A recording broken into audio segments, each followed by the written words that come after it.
Hi, I'm Scott Sackett. I do videos about comics and drawing, and some videos about my hometown of Oklahoma City. I've done a bunch of videos on how to draw comics the Marvel way, kind of talking about that book. I thought it'd be interesting to do a book about John Byrne, do a video series about John Byrne. I'm a big John Byrne fan. I've spent a lot of time copying his artwork and analyzing his artwork, and I thought I would share that because I thought that there might be other artists out there or other aspiring comic book artists who would find some of this interesting. I've been a John Byrne fan for somewhere between 45 and 50 years. The stuff that's in this book I was reading when it came out on the newsstands, and when I was a kid, John Byrne's art really fired me up. I'm not sure what it was that I liked about it more than other artists, but it's stuck with me so much that I carried a copy of the Dark Phoenix Saga trade paperback with me in my bag all through art school, out of art school, and still keep a copy of it in my bag every day. I read it at lunchtime pretty frequently. You would think at this point I would be bored with it, but I'm not. Every time I look at it, I'm hypnotized by the art or whatever. And so I recently was like trying to break it down and figure out what I liked about it so much. And I thought I would share some of my findings. Now, a lot of the stuff I'm going to talk about is based off of interviews with John Byrne. So let's talk about his style for just a little bit. Now, today I'm going to talk about his anatomy and how he draws the figure. Right here on the cover we see a good example. He does a broad chest, very heroic look, very round muscles and very stylized muscles. Let's see, right inside, this is a good example. This was from the Phoenix the Untold Story, which I think came out in the early 80s, 83 or something like that, I want to say. There's not a date on this, but if you look at this, look at Wolverine. He's got a real broad chest, strong neck, broad shoulders, very defined shape. Same thing for Colossus. All the figures are real muscular, which they're comic book characters, but they're very stylized muscles. And let's see, let's go through a couple pages here. You can see this with Angel too, same kind of thing. Look, he's got a real defined forearm. I would call that stylized, very cartoon, but it's very defined. And so when you look at this, if you don't have this book and you're a fan of John Byrne's, I recommend you get it. It's not cheap. It kind of goes in and out of print, but next time it's in print, I recommend you getting it. I look at this quite a bit. Okay, so here's a good, just a solid chest shape. So where's that come from? So in interviews, John Byrne has said where he gets what he based his style off when he was learning to draw, and he's breaking in the stuff that influenced him. One of the things that he's talked about, one of the artists, is Gil Kane. And so I think if you want to learn to draw like John Byrne, instead of focusing solely on what John Byrne does, I think it would be good to go back and look at what Gil Kane does. And luckily, and so that's kind of what I'm going to do in this series. So luckily for us, Gil Kane is readily accessible. Gil Kane, I'll put these out here. So Gil Kane was known for being obsessed with anatomy, I guess, or obsessed with anatomy practice. And I think a lot of artists are, a lot of comic book artists, but the difference between Gil Kane and a lot of them is Gil Kane's practice sketches are out there. I don't know if he did, I think he did some on the back of boards, and I don't know where he did these. These are signed, so this is definitely Gil Kane. And you can see, now these are a little rough, but you can see he would practice this, and it's very stylized. And if you look at this, let's see, let me compare some of this for a second here. If you compare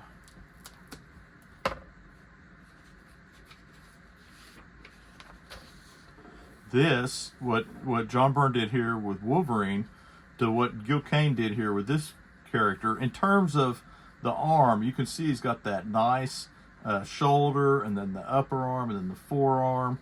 And let's see, let me find that picture where I was looking at the, oh, here we go. This is good. Now it's backwards, but you can see this, and see how the forearm is like a forearm, and then the ridge for the bone, and then the other muscle. It's like the supinator and the pronator. No, it's anyway, whatever it is, the forearm muscles. You can see that here, that Gil Kane is doing that same thing here. And so I think it would be good to go back and look at what Gil Kane did on some of the stuff. And I got a couple of Gil Kane books here.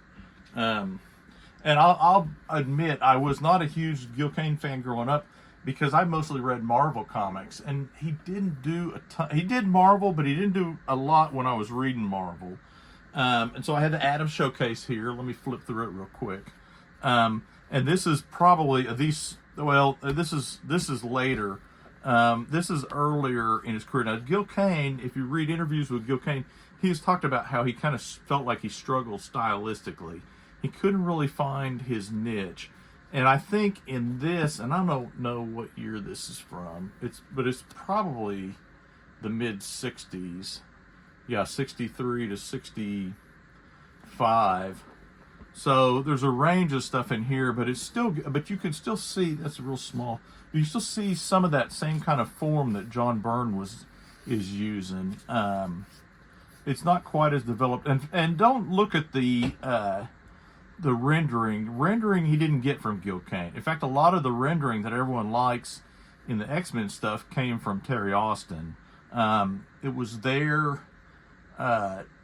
John Byrne hinted at it, but a lot of that real tight cross-hatching and real almost like mechanical rendering, that came from Terry Austin. But I think that's what appealed to a lot of people back then. But you can see the same kind of shapes in the muscle, kind of a lean figure with not really a barrel chest, but broad chested. Again, here you see that same kind of forearm shape, where it's got the muscle and then the bone, and and if you look at your own forearm, you can feel your bone right there. That's called the ulnar crest in some anatomy books, but that's your ulna, not your radius, but your ulna, and it divides the muscles on the back here. And you can see that. I mean, he's got it right there. Now he's got that, and that's probably the ulnar crest, because it goes to your wrist bone right there. That's your ulna bone. But you can see he's got that. And I'm not a big. I don't think you need to know a ton of anatomy to draw comics, but some of it you need to know if you want to look convincing. But especially if you look at like the Bronze Age stuff, which is kind of what if you're looking at John Byrne, that's kind of what you're looking into. Now, certainly some people really went over the top with their anatomy, but if you're wanting to emulate what John Byrne did, that's kind of the John Byrne style. That's some early stuff of Gil Kane's. This is a great book. I'll talk about this real quick. This is a great book. It's called Gil Kane, The Art of Comics. Tomorrow's Publishing, who didn't produce this, but Tomorrow's Publishing has done a ton of books on different artists. Let's see, I've got Don Heck, John Severin, Herb Trimpe, Dave Cockrum, Sal Buscema, and then they did the Modern Masters series. They did John Romita book, Carmen Infantino book. But before theirs came around, this book was out. I remember seeing this at comic shops around 2000, 2001. Not a ton of art in it. I mean, there's a lot of art, but it's mostly text. But it talks about Gil Kane, and it's a biography of him, but it's got a good overview of his career. And I like it. Now, he did do Captain Marvel. He did the early Captain Marvel. He did early Warlock. He did early Iron Fist, which is ironic considering John Byrne got in it. Starhawks, which was kind of a book series that he did. But if you like Gil Kane, I recommend you get this. You can pick this up from Hermes Press for $29. If you look on Amazon, it's expensive, but you can get it directly from the publisher still.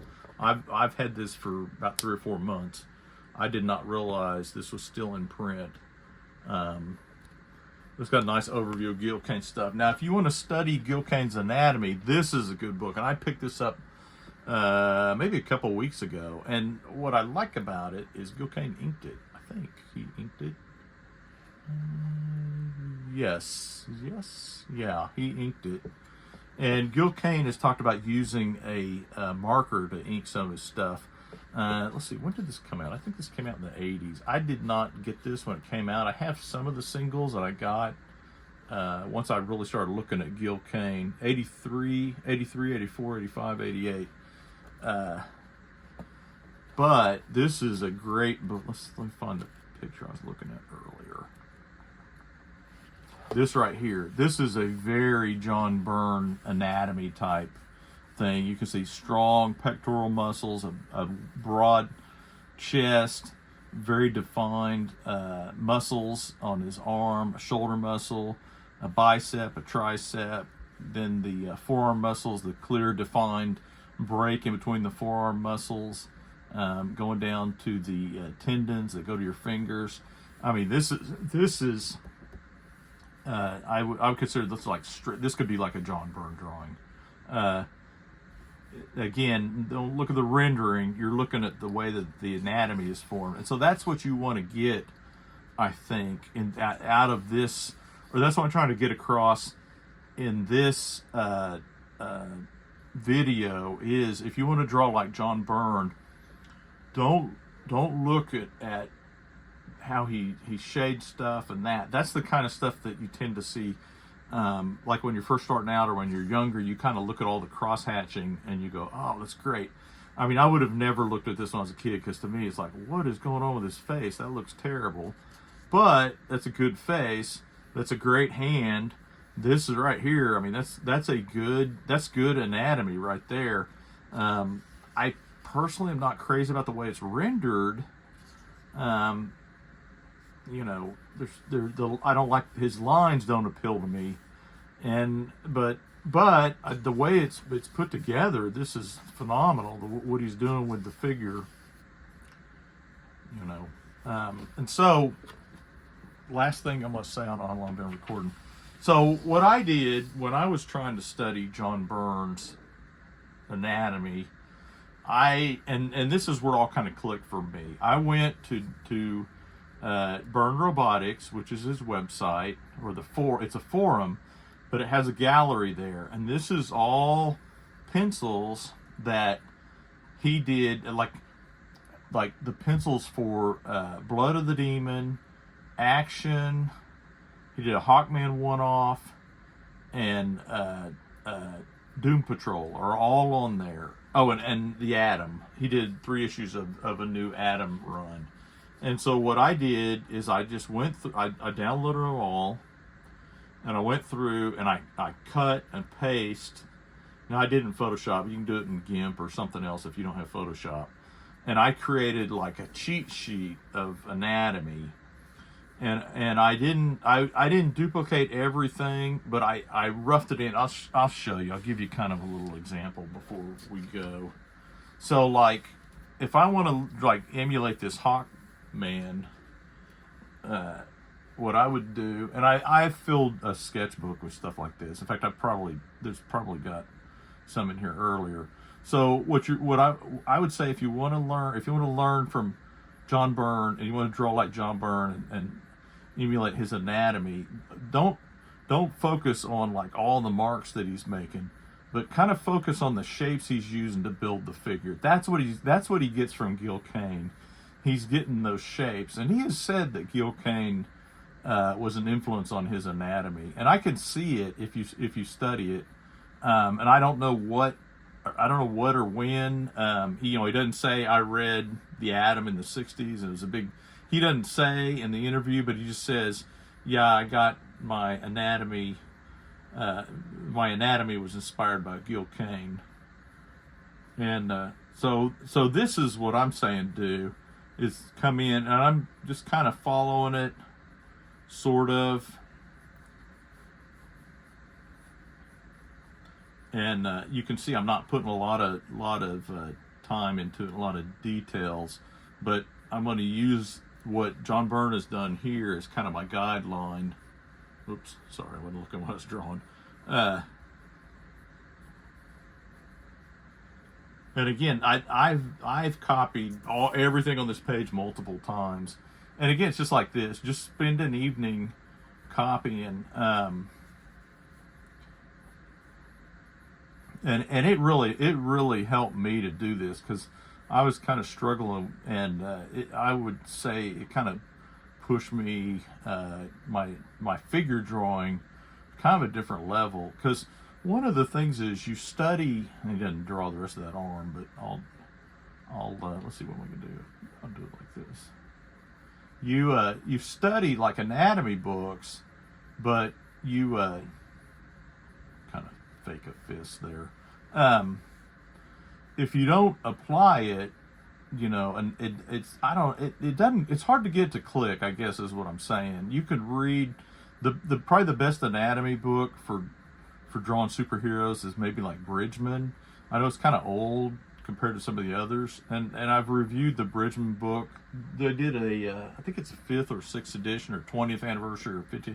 What they've done an anniversary one, they kind of cleaned up some of the scans, and that's helpful. But I mean, really, if you want to learn this stuff, I would say copy and study the forms. And it's funny because I told you to go back to Gil Kane, and then here I am drawing John Byrne. But I think knowing the shapes is what you want to shoot for with anatomy. And I'm gonna do a couple more of these, not the figures, but I'm gonna do a couple more of these videos. So let me know if you like them, and let me know if you disagree or you agree, or it's helpful. Occasionally somebody will email me or reply or respond to my video and go, oh yeah, it was really helpful. And that's always nice, because it's hard to tell on YouTube, if people are watching it or whatever.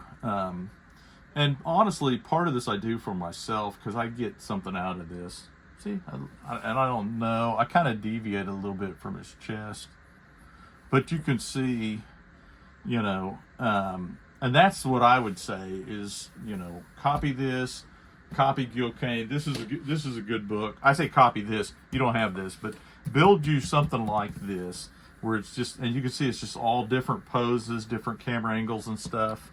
Hawkman is good because he's basically not wearing a shirt, which all the superheroes are kind of like that. But it's a good, I would shoot for different angles. Like I picked this one because it was a side shot of the anatomy, or of the arm, I mean. And see, you can see that it's same thing, man. It's like the two muscles on the forearm, and then the ulnar crest, and some tendons, and then there he is, and so that's what I would do. So this is we'll call it episode 1 of how to draw like John Byrne.